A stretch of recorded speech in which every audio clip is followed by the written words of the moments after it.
all of you in our YouTube online class.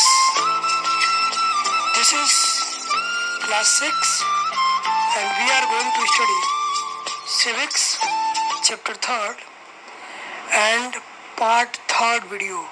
This is also the final video of this lesson. Students, in this lesson we will discuss our final topic, that is democratic governments.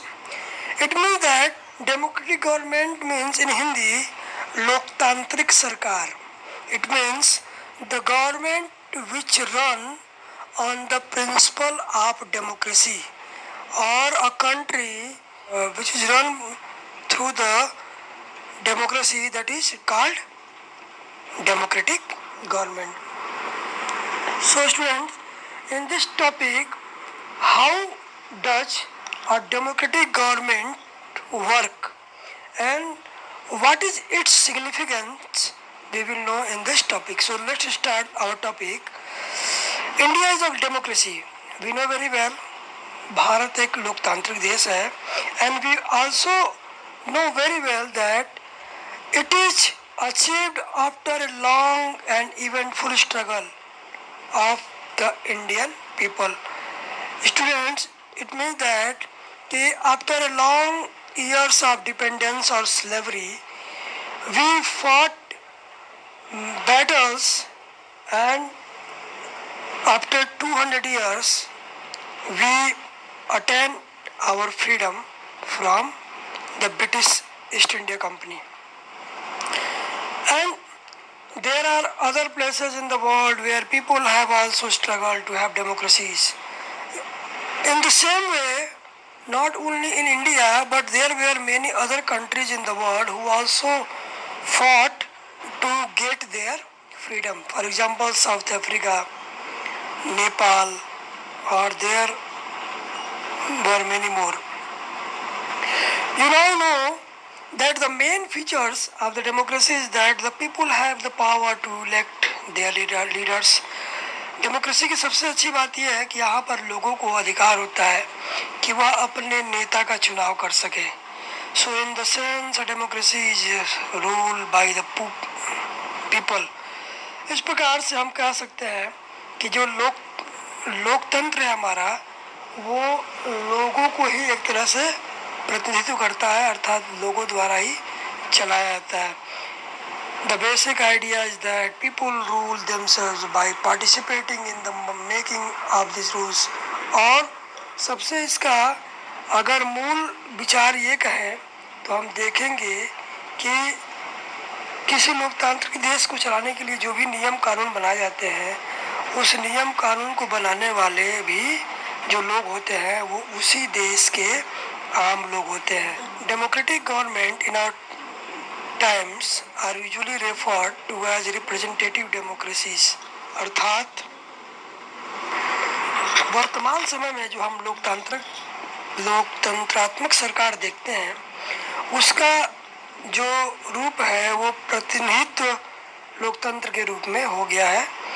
In representative democracies, people do not participate directly, but instead choose their representatives through an election process. इसमें ये होता है कि जो लोग हैं direct वो सरकार की गतिविधियों में शामिल नहीं होते हैं.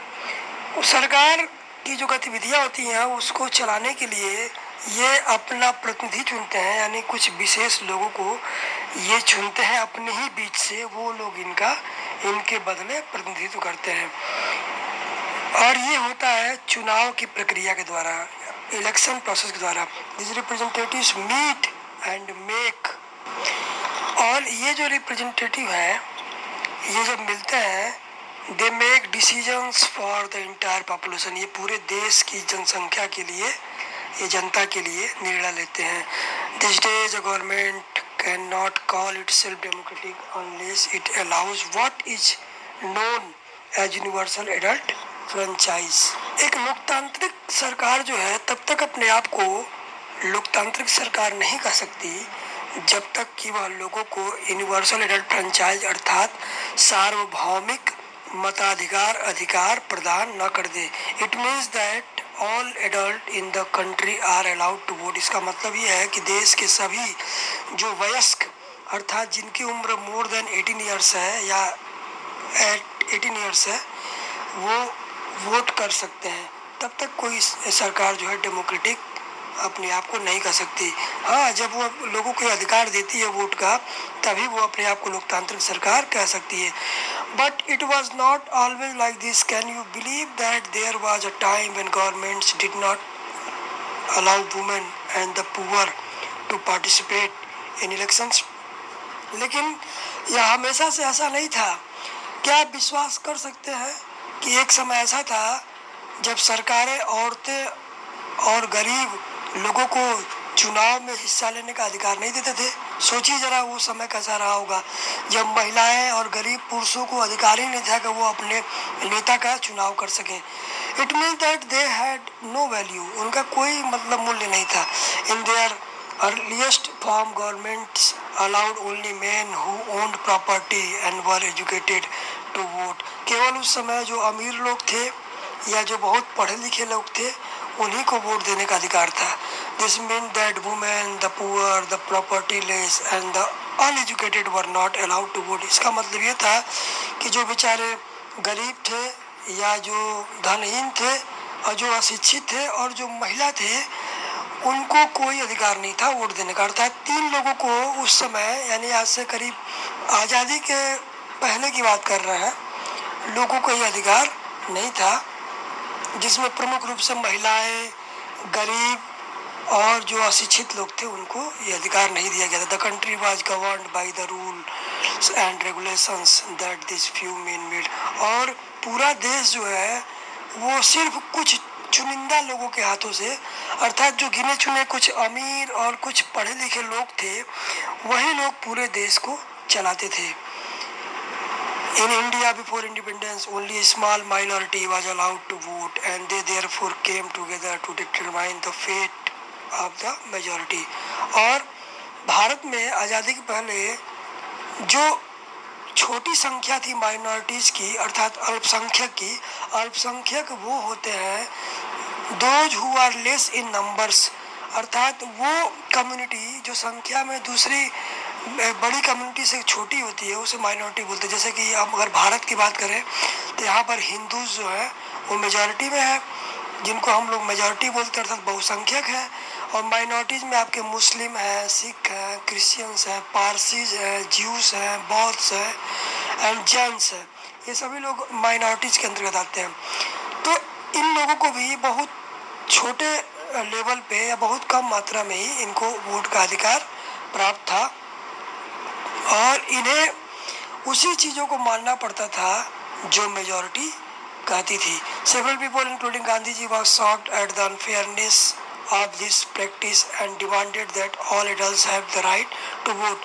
जब महात्मा गांधी जी जैसे जब देश के बड़े नेता आए तो वो इस व्यवस्था को देख करके बहुत ही आश्चर्यचकित थे और वो उन्होंने इस अन्याय के खिलाफ उन्होंने आवाज़ उठाई और उन्होंने ये कहा कि देश में सभी लोगों को एक समान वोट का अधिकार मिलना चाहिए जो 18 साल से अधिक की उम्र पार कर चुके हों।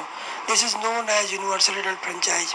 और इसी को यूनिवर्सल एडल्ट फ्रेंचाइज का नाम दिया गया जिसको हिंदी में सार्वभौमिक मताधिकार या सार्वभौमिक वयस्क मताधिकार भी कहते हैं। अर्थात 18 साल या उससे अधिक का जो भी व्यक्ति है चाहे वो स्त्री हो, पुरुष हो, महिला हो, कोई भी हो, उन सबको वोट करने का अधिकार हो। Writing in the journal young India in 1931 Gandhi ji सेठ।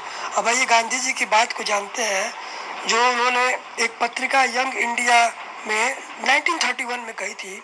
I can not possibly bear the idea that a man who has got wealth should have the vote but that a man who has got character but no wealth or literacy should have no vote, or that a man who works honestly by the sweat of his brow day in and day out should not have the vote for the crime of being a poor man।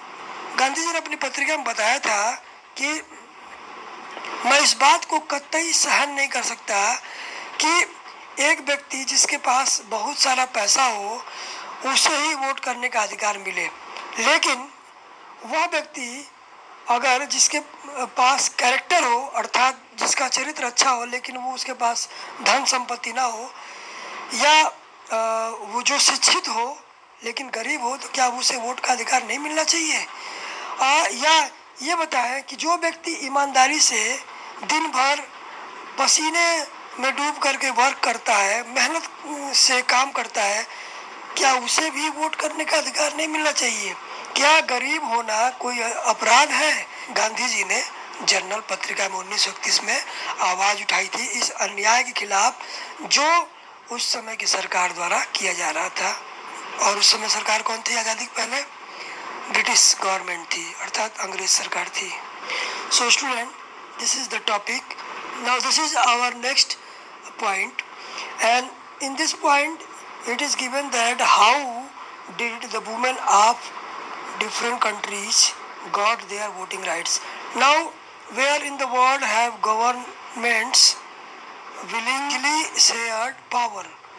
अगर बात करें दुनिया में तो किसी भी देश की सरकार ने अपनी इच्छा से अपने अधिकारों को नहीं बांटा है, अर्थात लोगों को अपना हक लेने के लिए संघर्ष और लड़ाई करनी पड़ी है. All over Europe and USA women and the poor have had to fight for participation in governments. अर्थात अगर दुनिया के सबसे शक्तिशाली देश अमेरिका या सबसे महत्वपूर्ण अगर देश की बात करें इंग्लैंड या यूके यूनाइटेड किंगडम, तो वहाँ पर भी महिलाओं को, सोचिए ये देश हमसे बहुत पहले से विकसित है, बहुत संपन्न है, लेकिन वहाँ पर भी महिलाओं को लंबे समय तक कोई अधिकार नहीं था, स्पेशली कोई वोटिंग राइट्स उनके नहीं थे. तो वहाँ की महिलाओं ने भी क्या किया? अपने राइट्स के लिए फाइट किया. ऐसे इमेज में आप देख पा रहे हो, these are the women of this countries and they were fighting for their voting rights and the slogan is votes for women, अर्थात औरतों के लिए वोट करें. Women's struggle to vote got strengthened during the first world war. और जो महिलाओं का संघर्ष था प्रथम विश्व युद्ध के दौरान काफ़ी बढ़ गया वोट के अधिकार के लिए या समानता के अधिकार के लिए. This movement is called women's suffrage movement, as the term suffrage usually means right to vote. अर्थात इस आंदोलन को, मूवमेंट मीन्स आंदोलन होता है, तो इस आंदोलन को अमेरिका में वुमेन्स सफरेज मूवमेंट अर्थात महिला मताधिकार आंदोलन नाम दिया गया. और ये जो सफरेज टर्म आप देख पा रहे हैं इसका मतलब था राइट टू वोट, अर्थात वोट के लिए अधिकार.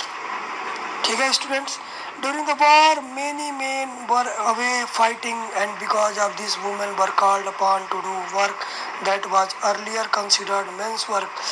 वह बहुत से पुरुष जब प्रथम विश्व युद्ध के दौरान लड़ाई में चले गए थे तो उन कामों के लिए महिलाओं को बुलाया गया, मतलब उनके बिहाफ पर जब वो युद्ध में चले गए थे तो जो उनके काम पेंडिंग पड़े थे या जो काम रुके हुए थे उन कामों को करने के लिए महिलाओं को बुलाया गया था. अर्थात जो पहले पुरुषों के काम माने जाते थे उन्हें करने के लिए महिलाओं को बुलाया गया. Many women begin organizing and managing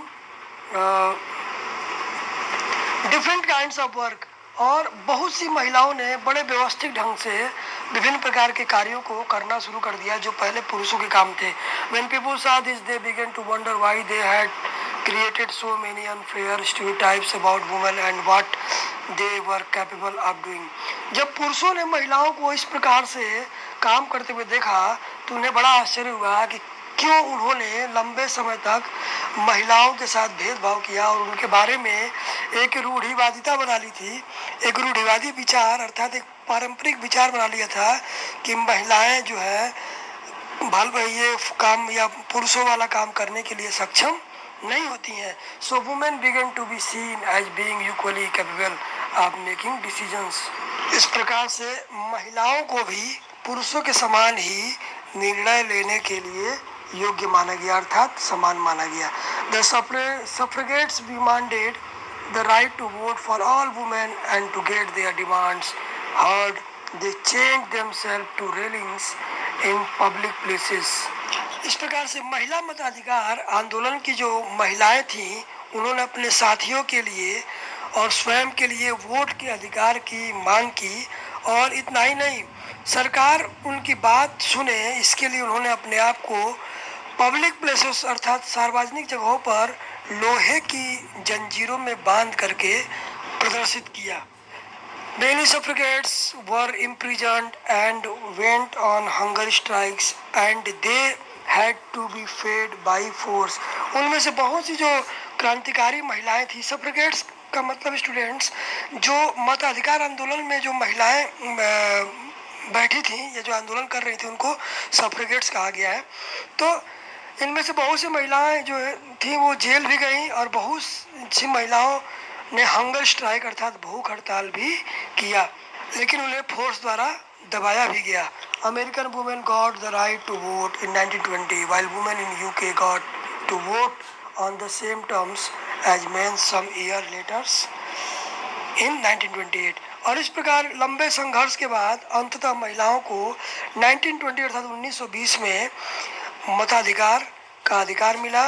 और यही अधिकार ठीक उसके 8 साल बाद यूनाइटेड किंगडम अर्थात ग्रेट ब्रिटेन, इंग्लैंड में भी महिलाओं को 1928 में अर्थात 1928 में वोटिंग अधिकार मिला। सो student, this is the fight of women for their voting rights and for their equality. So now this is the end of your chapter.